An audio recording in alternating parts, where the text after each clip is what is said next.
Tarrant, you just read my mind and my strategy. I'm good that way. He does. You drop your cards. In Age of Eon, we need to fight to restore our legacy in this two-player game. Yes, this is a strategic card playing game for 2 players. And hello everyone, it's Tarrant here. And Stella from Meeple University. Welcome to our playthrough, or a few rounds playthrough. And we are going to play Age of Eon. Yes, this game is designed by Zion Wu and published by Jahja. Alright, what I'm going to do is we're going to do an overview and playthrough. Let's get to the table.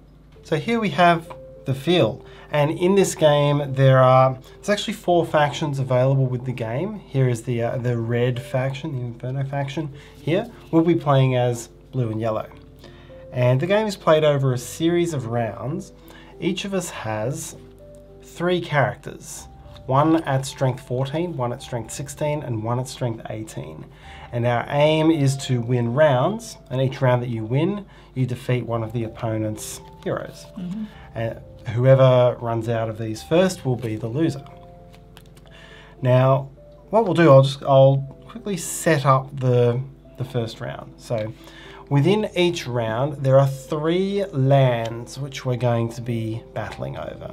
And they come in the different colours. And this comes randomly off this deck, and if you'll see, we've got blue and yellow here. So both of our homelands are in this round. It's pretty good because you get an advantage in your homeland. Then we need to work out whether each of these is going to be a physical or magical attack land. We slot these cards over. So magical? My homeland will be magical. Your homeland will also be magical. Yep. Which means we will have a physical neutral land down here. Then the game will all be about getting a majority on your side of each land. So we each have a deck of 10 cards here. We'll shuffle these up and have a hand of 7 of them, and these cards are the same for each of us. On our turns, we're going to be playing cards from our hand onto our sides of any one of the lands, except that you can only place the magical cards into the magical lands and the physical cards into the physical land. So a little bit of a restriction there. And we'll be going back and forward like that, trying to get the majorities. Now some of these have end of round abilities. So here, for example, this one's going to be worth more if it's in my homeland. So give me the ability to load up in my homeland. 10s and 1s. 10s and 1s are quite interesting. They can go on either type of land, and a 10 is going to flip a 1 is going to flip the opponent's 10. Sorry. So if you get the 10 out too early, your opponent may have the chance to flip it with a 1. Yep. So there's a big part of this game which is about flipping cards over, and you can either flip them from face up to face down so they don't count, or you can flip your own back from face down to face up, so it counts again. Each land can only have 3 cards on your side, and you can also play a card. Say I wanted to play this card face down. I will then block out the same number of slots with sacred seals over on your side. And so I can try to choke up a land with a card even that doesn't match the type of attack in order to give myself an advantage there. Interesting. Yes. Now the last thing you need to watch out for, each of us will have one of these characters in play in each round, and they have once per round abilities on them. And once you've reached a total power that meets or exceeds the requirement, you'll be able to expend it to use its ability. And this lets you do things like flip other players' cards unexpectedly, swap cards around, stuff like that. So it gives you just these little bits of extra power that you can use. Asymmetric power. Yes, these are the only asymmetrical parts of the game, the character cards. One thing I think which is quite neat is that we're each going to play 7 cards, so the player who plays last has a little advantage because you get to see what's been played out and you get the last say, but you don't get to use this powerful one on the very last turn if you're the second player. So it kind of counterbalances that a little bit and really evens it out. So what we'll do the initial steps of finishing setup here. So we pick the order, simultaneously we pick the order in which our 3 heroes will come into play across the game. So we sort of secretly look at this and decide which one will play face up in round 1. Yep. Okay. I'm ready when you are. Okay. Okay. There we go. You've got hehe. Your power is choose 2 of your face-up cards on different lands and switch them, regardless of any attack type symbols. So that's pretty cool. You can get a physical into a magical and vice versa. Mine lets me flip a card on any land, so it's free reign to flip 1 card. All right, then we shuffle our 10 numbered cards, and we draw 7. And that is your cards for the round. Yes. All right. Finally, we need to pick the first player. So the Eternal Stone, this will be the first player token. But what will actually happen here is you get the choice in the first round on whether you want to go first or second. After that, whoever wins the round goes first. So 1, 2, 3. You win. Do you want to go first? I will go second because if Boo! if the general rule is that whoever wins the previous round goes first, then it's probably good to go second. So I do get the Eternal Stone, but I'm going second this particular round. And so there we go. Let's launch into this round. My first card, I am going to play this number 4, and it's only magical, so you can only go here or here. I'm gonna choose this one. So there's no power. I'm just waiting for Tarrant to see what he's gonna do. Yep, and this is in your own homeland, so a little bit easier for you to win. All right, I'm gonna start to go in hard on the neutral land, I think. So I'm gonna play my Starlight Arrows. This is an 8, physical 8. And I'm going to put that in here to take an 8-0 lead in Tikan. There's no power. No special ability, no power on that one either. Now I want to respond to that. Well, sort of. I want to be in. I want to be in a Tikan green land. So I'm going to play 2. So it matches physical attack. Yes. Now the power of number 2 is that when I play this from my hand, I may flip 1 card, either yours or opponent, on the same land. So I'm going to choose to flip yours. All right, so you swing that one from 8 to 0 to 0 to 2. 0 to 2, yeah. All right, my go. I do like these arts on the game. This reminds me of a game I'm playing right now on Xbox and PC, Diablo 4. Yes, it does have that nice sort of mystical vibe. I really liked my my Starlight Arrows until you flipped it away. Sorry, Tarrant. Well, the red factions, the red players, they're the one that has got more of Diablo vibe, but the yellow one also is like the Paladin or whatever. It's like, who's playing that? Please let me know. Let me know if you are playing Diablo 4. So I've got it on Xbox and on PC as well, both. So I can play everywhere. Very thorough. Well, I haven't got Tarrant because I don't have Tarrant that plays with me because he doesn't really like Diablo that much. For you, it's a bit repetitive or something. True. But this is not a review of Diablo, but it's just these cards reminds me of Diablo. Indeed. All right, I will get started on my own homeland. I'll do as you've done. I'm going to play the 4. This is my Ice Mist Burst. Feels like very safe, Tarrant. However, I'm going to play my 6 here. Stormbolt. I got Stormbolted. Yeah, you get Stormbolted. Like this is also feels a bit like Diablo-ish. Ice Mist Burst. Like one of the spells, Stormbolt. Yes, alright. I need to regain the upper hand. I will play the 3 here. Mizu Force. When I play this, I may flip 1 card, either mine or an opponent's, in this land. So I'll swing this to a 7-0 Very good advantage. Alright, I'm just simply playing 7 here. This one is Horus Wing Lash. Yes, so the ability on here is when this card is on your homeland at the end of the battle, it's worth +2 power. So you see where I said you get real advantages in your homeland. But right now you can't play that in your homeland. It's a physical attack and your homeland is magical. Yeah. So that's where some of these powers like Whisperwind have to come into play to potentially get them into the land you need them in. Exactly. Damn it, you just read my mind and my strategy. I'm good that way. He does. You drop your cards. Bastard. Alright, I'm going to use a seal. So what I shall do is play this card face down. So it doesn't matter what that card is, what its type is, I can play that face down. And what it does is it locks up one spot on your side as well. So this, you're now full. You can only have 3 cards on your side of each land.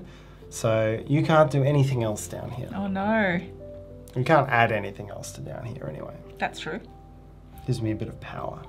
I gotta do something. I gotta do something anyway, but I have to stop you. Ha! I will play number 3 on the top Yonashiro land, which is a golden burst card. When you play this from your hand, you may flip one card, either yours or one opponent, on the same land.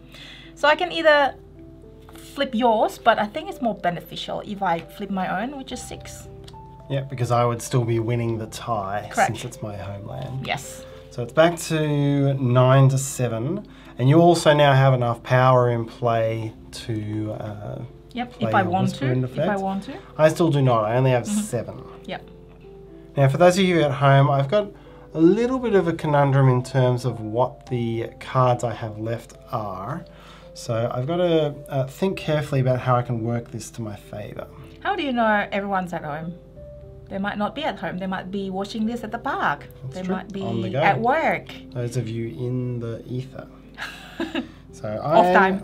I'm going to play Crescent Strike here. I can flip a card, mine or yours. Very good. I had an 8 under here somewhere. So now I hold a Majority. 10 to 9 lead and no one else can play any cards down there. For now. Or ever. Well, unless you unless you have a way of getting rid of one. That's true. And note that I'm now up to 17 total power here, so I could play my special ability if I want to, but I think I might hold that back until the latest possible moment. Yeah, but not This the very might be latest. this might be the latest possible moment actually. If you flip the wrong card, I may never be able to play it, so it's a risk, but one I'm willing to take.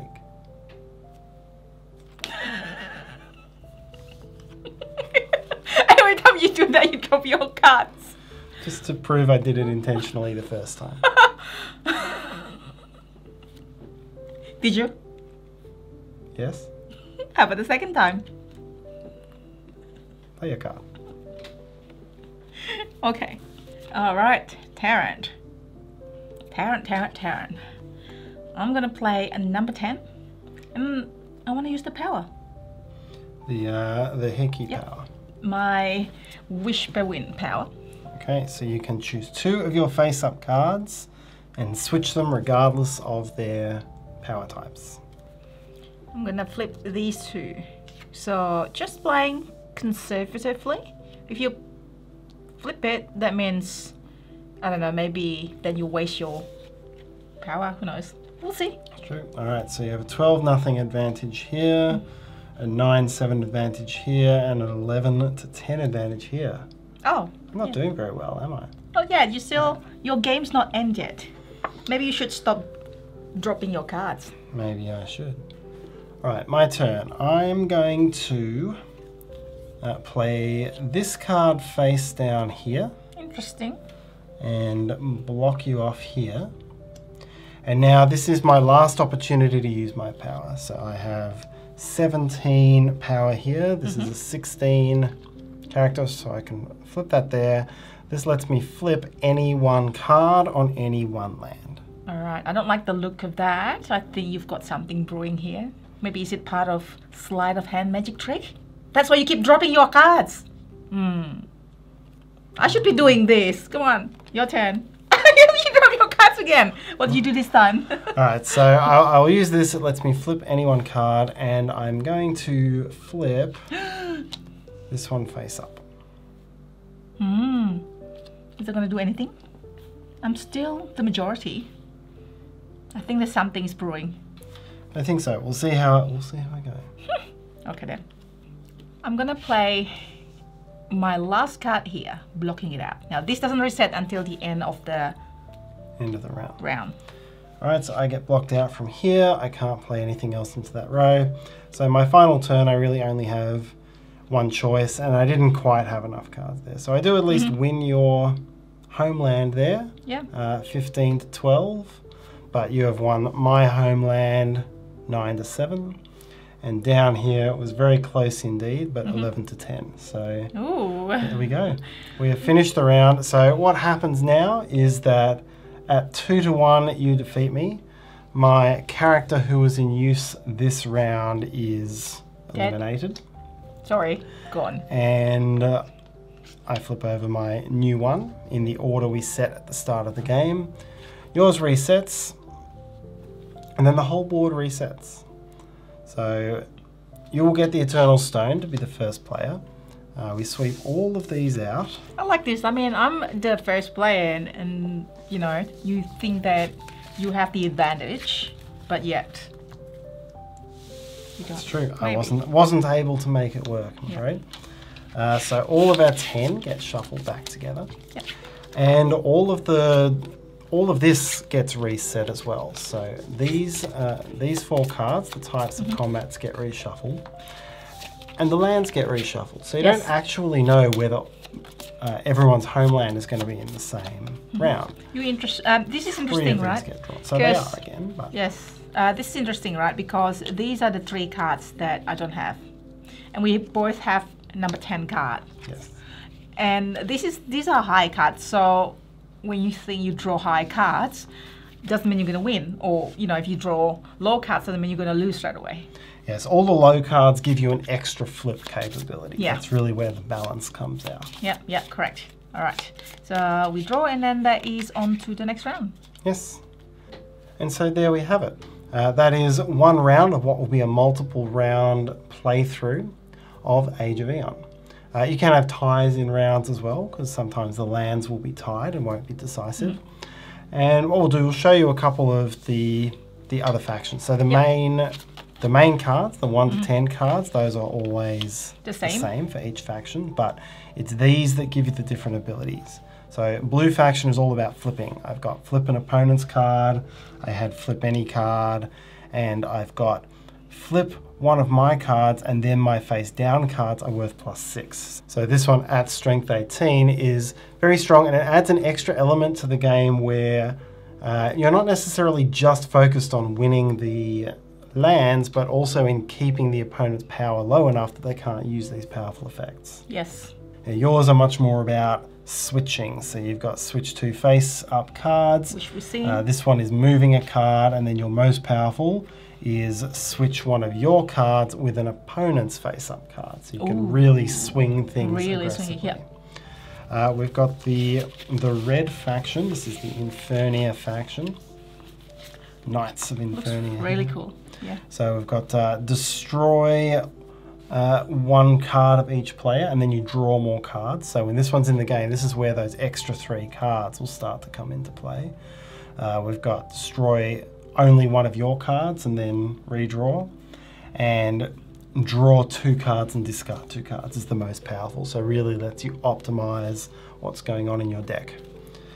And then Tikan, the green, we've got protection of cards. So choose, and the most powerful here is choose 3 of your face-up cards. They're protected and they gain extra power. So they're protected from being attacked by the other players. These get more and more powerful as you go along. We've got a sneak peek here of something which will be available in the expansion. These are called Chaos cards. This has some random effects which will come into play specifically when a lot of these sacred seals are played. So once there's 2 or 4 sacred seals out in play, you flip one of these and it randomizes, it does a couple of randomizing things. So yeah, lots of different varieties of this very quick and simple little game. Yes, so I think we've seen the power of number 10. So all the cards, again, it's the same. Number 9, when this card is on your homeland, at the end of the battle, it gains +3 power. And I think we've seen the rest. So some doesn't have any power and some others have. Yes. This one we've seen before, adding 2 power. And I think, did I show number 3? I think I did, yeah. Yes, the 3 is the magic version of flipping one of the cards. Yeah. And so we have it. That is Age of Eon. Yeah. Thanks so much for watching, everyone. If you enjoyed this video, found it useful somehow, please hit the like button, subscribe, comment, and hopefully you have a great day. Thanks so much for watching. See you next time.